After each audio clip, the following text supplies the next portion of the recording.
看我弄吧，我领导去拿苹果去吧。哎呦，走！姥爷现在还有苹果吗？在冰箱里了。姥爷这冰箱可不一样哦，神秘的大冰箱。你们去年关注我的小伙伴应该见过。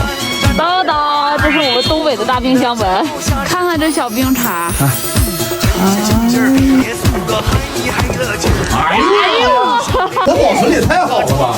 冰箱也装不了这么长时间。对呀、这么说吧，这个苹果是去年，现在都是2024年，4个月了。是东北人的智慧。冬暖夏凉，冬天进来比外边暖和。夏天进来比外边凉快。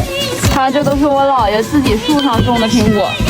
看，这都到冬天了还能吃到亲自种的苹果。这小鸡儿吃到。